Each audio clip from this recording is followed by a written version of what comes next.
Virginia Governor and infanticide defender Ralph Northam signs the Reproductive Health Protection Act, but it has nothing to do with reproduction or women's health. Quite the opposite.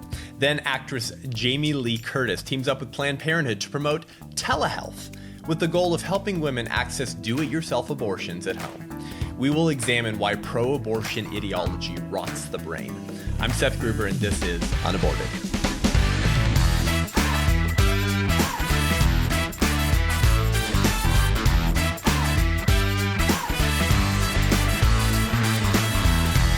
Welcome to UnAborted with Seth Gruber. Thanks for tuning in today. Again, I hope you're well and staying healthy, and I hope that your state will be opening again soon, along with our state here in California, because we're all ready to get back to normal. Hey, if you enjoy this show and you've been listening to it for a little while, please consider giving us a review and a rating. It really helps. Go to wherever you listen, or YouTube if you watch this show, give us a rating and review, particularly on such a controversial topic. Anytime pro-abort see this show, they give it nasty reviews, drive down the ratings and the visibility of our show. So go ahead and do that for us. That would really help, and share it with a friend. Well, you recall in January of 2019, New York Governor Andrew Cuomo signed the Reproductive Health Act, which legalized abortion through day of birth and removed abortions from the penal code in the state of New York. So if a man murdered a pregnant woman, he would not be charged with 2 counts of homicide, but rather just 1. Well, some other very left-leaning and blue states began passing similar legislation, and now in Virginia, as of this month, Ralph Northam has signed the Reproductive Health Protection Act, overturning a handful of common sense laws aimed at protecting women, meaning that these weren't overtly forms of pro-life legislation that were trying to specifically target and decrease abortions. They were more common sense procedures and policies that helped ensure better health protections for the lives of women pursuing abortions. And he, in one bill, overturned all of these. According to Live Action News on April 10th, the 2 bills, SB 733 and HB 980, repeal Virginia's laws requiring a 24-hour waiting period and an ultrasound before any abortion, and overturn multiple other regulations and safety standards meant to keep women safe. As previously noted by Live Action News, the act will, quote, do away with common sense requirements such as ambulatory surgical center standards for abortion facilities, a 24-hour waiting period, delivery of informed consent materials, and a transabdominal ultrasound before an abortion. The bill would also allow non-physicians, such as physician's assistants, nurse practitioners, and certified nurse midwives, to commit abortions. No more will legislators in Richmond, most of whom are men, be telling women what they should and should not be doing with their bodies, Northam said in a statement. The Reproductive Health Protection Act will make women and families safer, and I'm proud to sign it into law. Well, of course, putting aside the linguistic gymnastics necessary to call this type of policy safe, this is what happens when you put ideology before facts, before common sense. Chaos will always ensue when you do that, when your narrow-minded ideology blinds you to anything outside of your frame of reference, of your frame of vision. And so in the name of pro-abortion ideology, Northam has overturned common sense laws that even common sense pro-choice advocates ought to support.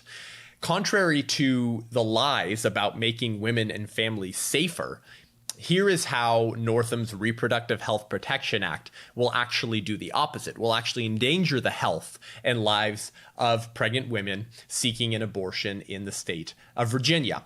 We're going to briefly go through these as quick as possible, and I kind of just want you to see the damage that pro-abortion legislation has on families and women in states, while the proponents of that legislation claim to pass it under the guise of protecting health and families and the safety of those families. So firstly, the Reproductive Health Protection Act is going to remove the requirement for abortion facilities to meet ambulatory surgical center standards. Now, brief observation, this is sort of funny and ironic. During this coronavirus public health crisis, right, everyone got on board with temporarily banning elective, non-essential surgeries in order to free up personal protection equipment and in order to curb the infection rate of the virus. But the abortion industry and their political serviles, what did they insist? They insisted that the surgery of abortion was essential. That was the only surgery that they were willing to die fighting defending, that surgery shouldn't be temporarily banned while every other form of surgical procedure was. However, apparently that very essential surgery of abortion should not meet ambulatory surgical standards that every other form of surgery is required to meet. If it's so important and such an essential form of surgery, abortion, shouldn't it be required to meet the same standards as other healthcare centers that perform surgeries? You would think. So how does giving abortion clinics in Virginia a free pass to not have to meet the standards for ambulatory surgical centers make women safer? Well, Northam has no answer. Secondly, the Reproductive Health Protection Act removes the 24-hour waiting period that women had to wait before they could get a surgical abortion. Now, pro-aborts have always hated the mandatory waiting periods that pro-life legislators have successfully passed across pro-life states. Why? Because such legislation assumes that the choice in question is one of enormous moral significance that ought to require some thinking over. Take a day, make sure this is what you really want to do. If it was just removing your tonsils, it would be strange to suggest or force through policy that individuals contemplate that procedure for 24 hours. So you see, it assumes that the choice in question has moral weight and moral significance to it. And this assumption sends the opposite message that the pro-abortion movement wishes to send. Namely, that the choice of abortion is no more morally significant than the choice to remove your tonsils or tooth. So they've always hated laws that require a 24-hour waiting period for a woman before she gets an abortion. However, politics aside, a 24-hour waiting period is not unreasonable given statistical realities of the relationship between abortion and mental health, between the various risks that women will incur physically and psychologically after and obtaining an abortion. For example, there's a 2018 study in Sage Open Medicine entitled The Abortion and Mental Health Controversy. And it examined a series of past studies that address the effects of abortion on the mental health of women. And here's just one line from their study. The association between abortion and higher rates of anxiety, depression, substance abuse, traumatic symptoms, sleep disorders, and other negative outcomes is statistically significant in most analyses, the review found. And there's plenty of these studies showing the increased risk and likelihood of various mental health issues after an abortion. But the abortion industry and their political serviles never want to advertise that information, because in so doing, they would be admitting what? That abortion has a deeply moral component to it, that we're not just removing clumps of tissue, and maybe this is a decision that should be thought over. So it's not unreasonable to require a 24-hour waiting period, even from a pro-choice perspective, because you do want women to realize some of the health risks that they might open themselves up to in getting an abortion, and maybe they should think that over. Thirdly, the Reproductive Health Protection Act removes the requirement of delivering informed consent materials, and this goes along with the same point. Abortionists will not be required to inform a woman seeking an abortion of all the possible risks and benefits. And anytime you undergo a surgery or a significant procedure, the person performing the surgery, the healthcare provider, is required to get your informed consent to make sure you understand what you're consenting to, the downsides and the upsides. But if it comes to the dismemberment of a human in your womb, Ralph Northam does not want women to be informed and therefore give their informed consent before that abortion. Fourthly, the Reproductive Health Protection Act in Virginia removes the requirement for transabdominal ultrasounds before an abortion. Now, this will only make abortion more dangerous. Ultrasounds are very important and needed before performing an abortion for a couple different reasons. One, to diagnose the gestational age of the baby. And secondly, to rule out the possibility of an ectopic pregnancy. So you need to know how old the baby is, how large they are, because that's going to dictate what type of abortion procedure you perform. And you cannot properly diagnose an ectopic pregnancy before it becomes problematic without performing an ultrasound. And if you're not aware that the woman has an ectopic pregnancy, then her life could be on the line. So this is very important for the health and life of women, even if you don't care about the health and life of the baby.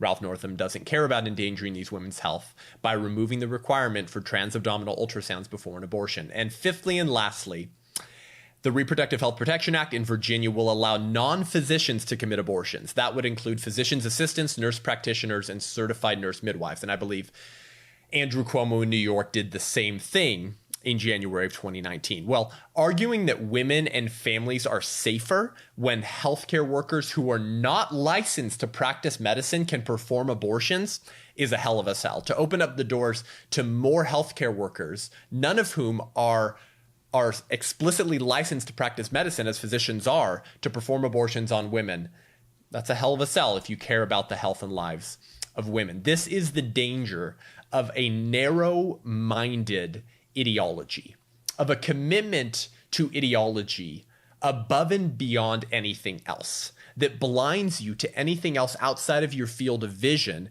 that would be important and pertinent in making policy considerations and decisions.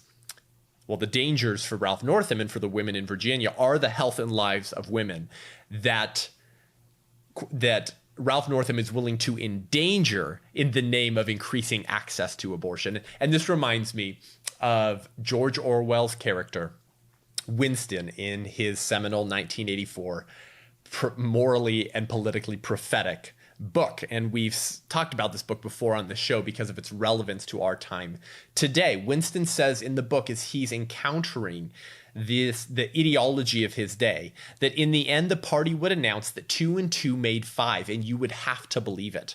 It was inevitable that they should make that claim sooner or later. The logic of their position demanded it. Not merely the validity of experience, but the very existence of external reality was tacitly denied by their philosophy. The heresy of heresies was common sense. What this means is that when your devotion to a single ideology consumes you, you end up creating an upside-down kingdom where the most common sense types of legislation become heretical because they don't fit into your narrow-minded ideology. In the name of increasing health for women, Northam is endangering the health of unborn women, obviously, whose death he sanctions, and the health of born women by repealing pro-life laws. By the way, these pro-life laws, their objectives were not even to decrease abortion directly, but to increase the health standards and safety of women obtaining abortions. And even that type of common sense legislation to ensure better health care protections for the very women you claim to serve becomes heresy to Ralph Northam because of his narrow-minded ideology and devotion to only one goal: expand access to abortion at any costs. Well, next we're going to examine the abortion industry's new battlefront that we've been talking about a lot in the midst of this coronavirus pandemic, which is telemedicine abortions. And we're going to look at their celebrity servile, Jamie Lee Curtis, announcing Planned Parenthood's new telehealth service. But first, if you like this show and want to hear more great content and commentary from the front lines of the pro-life movement and of the abortion wars, then head on over to patreon.com/UnAborted and become a patron of the show. We really need your help to expand the production value of the show, the amount of episodes that we do, and really just continue to stay on air and continue to bring you content in the first place, particularly in the middle of this government nationwide shutdown where a lot of people's ability to turn profit has been compromised and has been injured. We really need your help to continue producing content for young people, for the church, and for the pro-life movement. So if you want to support our show, head on over to patreon.com/unaborted and sign up for whatever you spend on a latte a month or two. Help us at $5, $10, $15 a month. We'd really appreciate it. And we'll be right back with a whole lot more.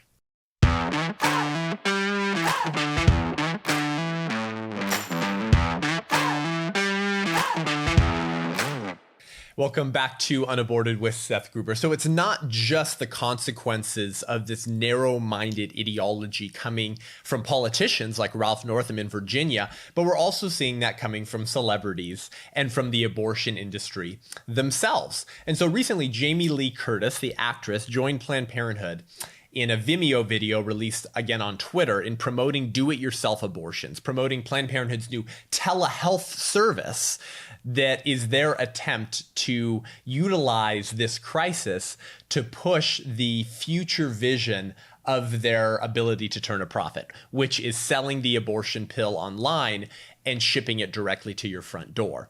So on April 17th, Jamie Lee Curtis and Planned Parenthood released a short video announcing their new program, Telehealth, with the goal of helping women access DIY abortions at home. And this is because so many abortion clinics have been suffering financially during the coronavirus epidemic. And it's a propitious opportunity and moment for them to say, look at how difficult it's becoming for many women to access abortions given these stay-at-home orders. We really need to be able to provide the most highest level of quality care to these women by giving them a FaceTime call with a physician and an abortionist that can then approve their RU486 abortion pill to be sent directly to their doorstep or pharmacy without having any type of physical review or ultrasound prior to that. This is them utilizing this crisis as a significant opportunity to further what they've always wanted to do, which is moving the abortion industry into the telemedicine abortion arena. So here is Jamie Lee Curtis's short video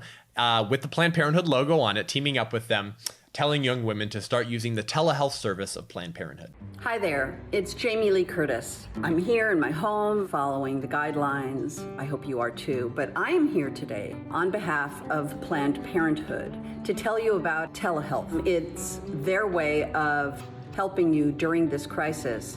It offers you to log on and make an appointment and then have a private one-on-one session with a trained and licensed healthcare professional and talk about your healthcare needs. And it's done in complete privacy and safety.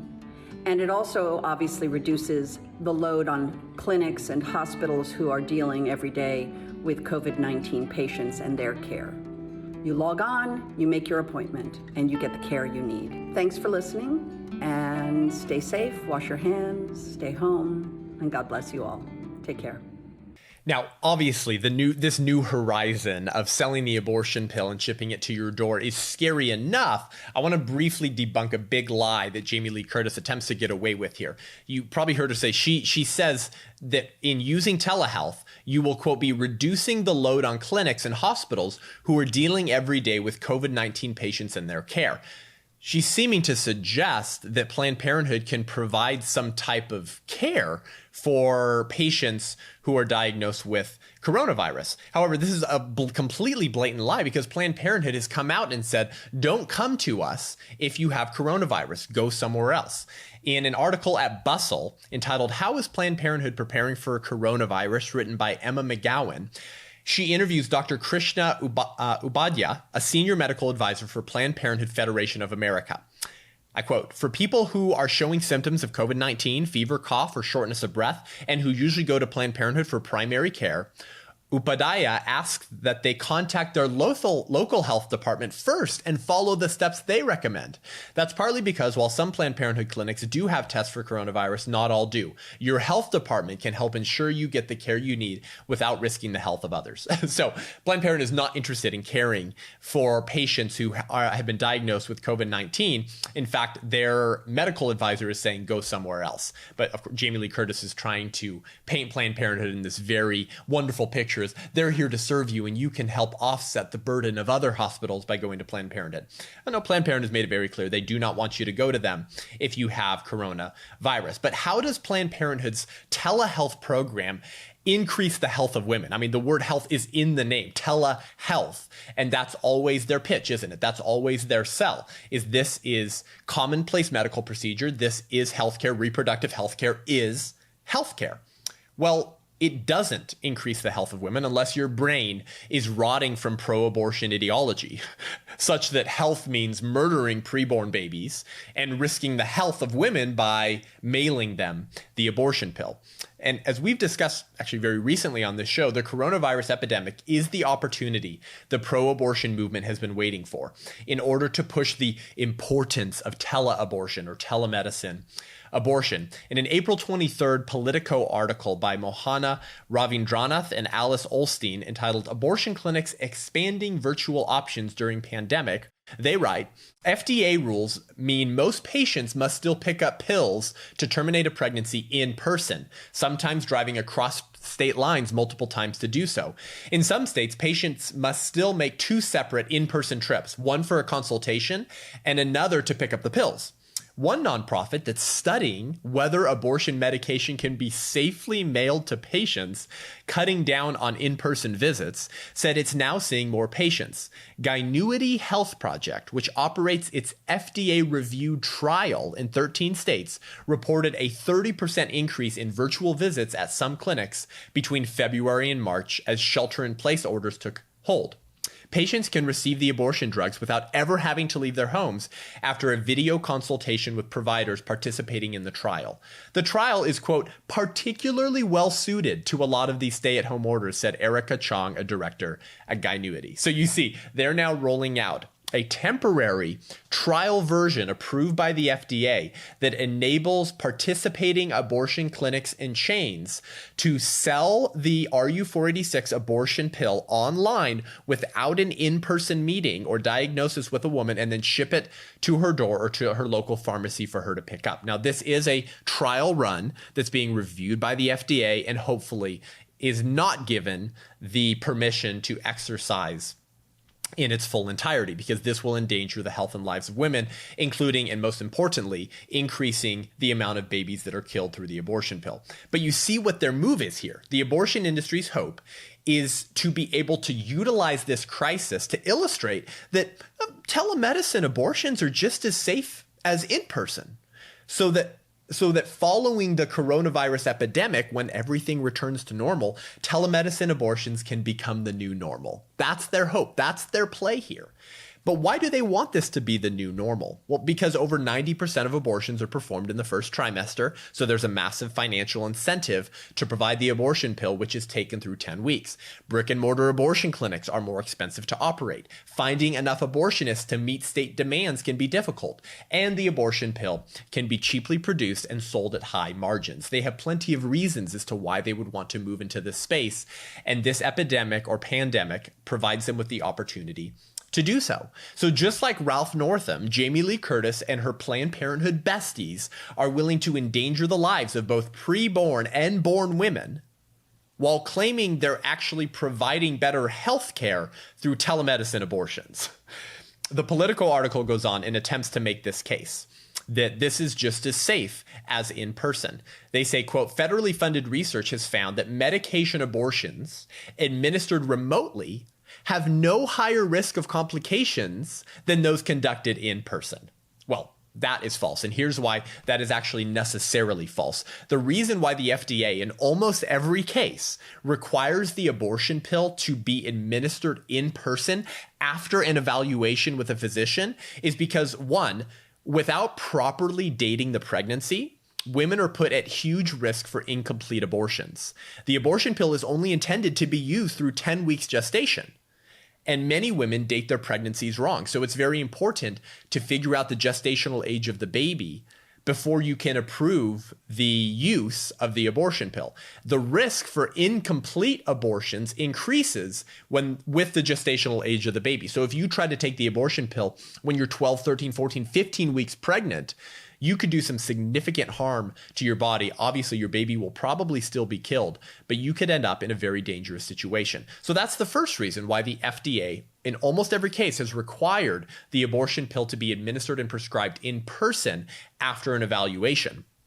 Secondly, without performing an ultrasound before prescribing the abortion pill, you couldn't know if a woman had an ectopic pregnancy, where the newly fertilized human being, the new human being, implants in the fallopian tube as opposed to the uterine wall. Left unaddressed or undiscovered, an ectopic pregnancy can take a woman's life. very quickly and very easily. And taking the abortion pill when you do have an ectopic pregnancy can also be life-threatening to the mother. So the ability to date the pregnancy so you're not giving the abortion pill to women past 10 weeks gestation and to identify when there is an ectopic pregnancy are the two primary and most important reasons as to why the FDA has remained involved in their regulations requiring that the abortion pill be administered in person after an evaluation. And this Politico article says, oh, well, federally funded research has found that it's just as safe to give it remotely without an in-person evaluation as it is to do it in person. Clearly and necessarily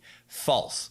Remotely prescribing and mailing the abortion pill to pregnant women will not allow for any of these important medical examinations to occur, therefore endangering the health and lives of women that Jamie Lee Curtis and Planned Parenthood say they care so deeply about. In a recent press release from the American Association of Pro-Life Obstetricians and Gynecologists, or AAPLOG, they cite that, quote, 5% of women who undergo medication abortions will require evaluation in an emergency room, most commonly for hemorrhaging. Yeah, it would be pretty significant then and important for these women to have an in-person evaluation and to have a location that they can go back to in case something goes wrong. Additionally, as I mentioned on this show 2 weeks ago, a 2000 Oxford University press study found that the average failure rate of a medication abortion is 8%, which translates to about every 1 in 12 medication abortion attempts will fail. So for the 8% of women who have a failed abortion attempt, they will have a dead baby in their uterus that was not properly dispelled into the toilet through the American sewage system, making them susceptible to sepsis and quick death. Again, another important reason for the FDA to be involved in the prescription of the abortion pill and in the involvement of in-person evaluations with healthcare providers whose healthcare includes the killing of preborn children. So why are Jamie Lee Curtis and Planned Parenthood so eager to push the abortion pill through telemedicine despite all of these facts and figures? You know that Planned Parenthood knows these facts and figures because they don't care about facts and figures. They care about ideology. Their wholesale commitment to a narrow-minded ideology that blocks out anything that compromises their belief system. And this is why the abortion industry is always unwilling to give philosophical ground to common sense proposals and policies because it calls into question their entire narrative and their entire ideology. For example, if they acknowledged the reality of all the facts and statistics I just reviewed with you, not only would they be morally obligated to abandon their attempt to secure telemedicine abortions because it compromises the health and lives of women, but they would have to abandon their involvement with the abortion pill, period, because it compromises the health of the very women they claim to exist to serve. But doing that would carve out a huge chunk of their income and future income potential as more and more brick and mortar abortion clinics are shutting down. This is why a narrow-minded devotion to ideology is so dangerous. It blinds you to anything outside of your field of vision. And the vision field of the abortion industry and the abortion rights movement has always been incredibly narrow. Abortions, no matter what.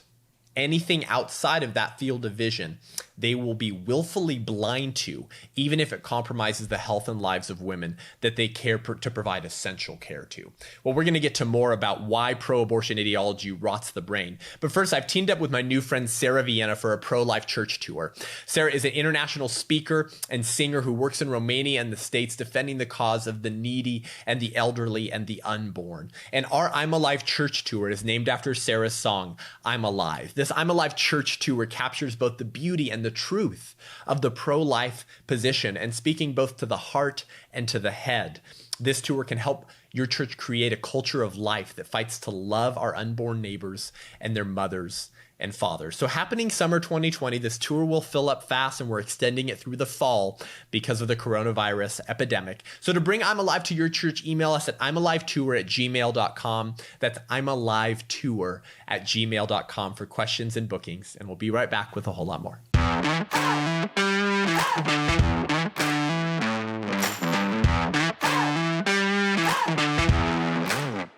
Welcome back to Unaborted with Seth Gruber. So from Ralph Northam to Jamie Lee Curtis to Planned Parenthood, to the abortion industry itself, we see the dangers of this narrow-minded commitment to ideology before reality, before facts, before figures, in order to pursue their highest goal, which is the most amount of abortions possible, because they are a business whose profit turns on the killing of children in the womb. But why does pro-abortion ideology affect people like this? The very people who say that they're pro-choice because they claim to care about the lives of women, the health care of women, and yet at the same time are so eager and happy to compromise the health of women by ignoring regulations and policies aimed at securing better health for women, even if in turn they happen to decrease abortion a little bit. Well, this is why a pro-abortion ideology rots the brain and produces partisan hacks that can only see their own biases. Why is it that time and again we see the abortion industry and their political cronies so willing and sometimes eager to compromise the health and safety of the very women they claim to serve in the name of reproductive health care? Because pro-abortion ideology rots the brain.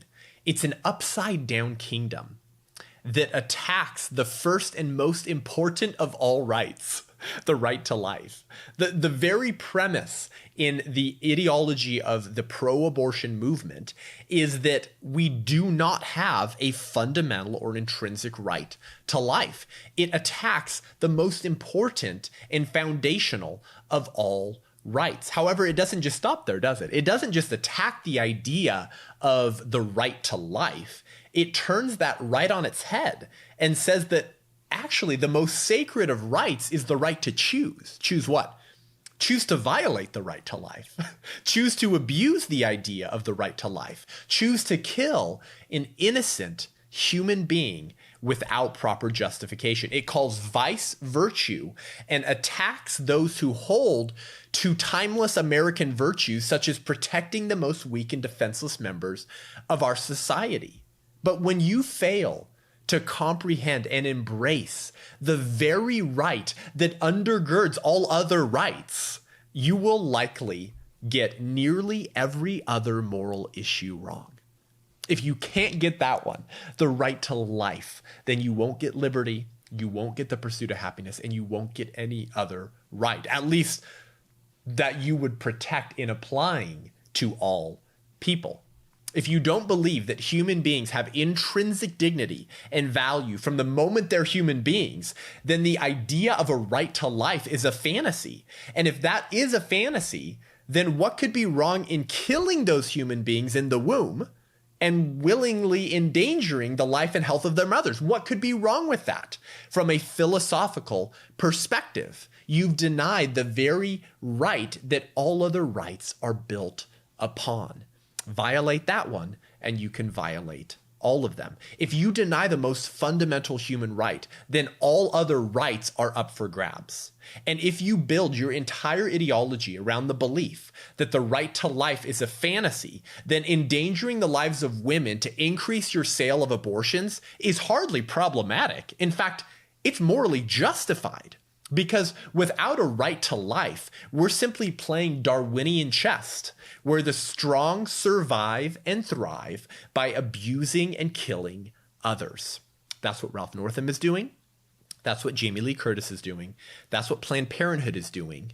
In each of their cases, by removing the very types of health procedures in place to protect women in the state of Virginia before they get an abortion, to protect the lives of pregnant women before they take the abortion pill, or if they do, ensuring that they have good health care in place in case they're wounded. These individuals are willing to compromise the right to health, the right to liberty, the right to informed consent in order to increase their sale of abortions. Why? Because they've already violated and abused the first right upon which all of those other rights are built. If you can't get the right to life right, you're going to get all of the rest of them wrong. And if you base your entire ideology around the denial and abuse of the right to life, you will eventually self-delude yourself into believing that what you're doing is actually virtuous, holy, and sacred, when in reality, you've destroyed your ability to call anything wrong in the first place. You've destroyed your ability to critique those who say that you're wrong because you've denied the idea of objective truth and a right to life. This is why pro-abortion ideology rots the brain, because it attacks the first and most important of all rights and principles. And once you do that, the rest of them all come crumbling down. And you can abuse others in the name of virtue and in the name of healthcare, because you have now built a new ideology and a new sense of right, where ironically you sit on the throne and the abuse of others ends up benefiting you financially. That's what the abortion industry is, and that's what they do. And we are now nearly 50 years in to this ideology gaining so much traction in the society, in our educational systems, and in our politics, that you and I are now labeled as bigots and as sexists who want to treat women as less than men by simply believing in that first and most important principle, that all human beings, from the moment they're human beings, have a right to life, liberty, and the pursuit of happiness. That's what we do here at UnAborted. That's what the pro-life movement exists to do, is to defend that first and most important right. And we will do that until we are the pro-life generation. Thanks for tuning in today. Head on over to iTunes and YouTube, Spotify. Give this show a review and a rating so we can reach more people. Like I said, it really helps. Consider becoming a patron of the show by going to patreon.com/unaborted. And if you want to learn more and engage with me online, head on over to sethgruber.com, SETHGRUB as in baby boy, ER.com for training videos, my speaking schedule, which will start taking off again in the summer and fall, I promise, and to subscribe to my newsletter to learn more. Until next week, I'm Seth Gruber, and this is UnAborted.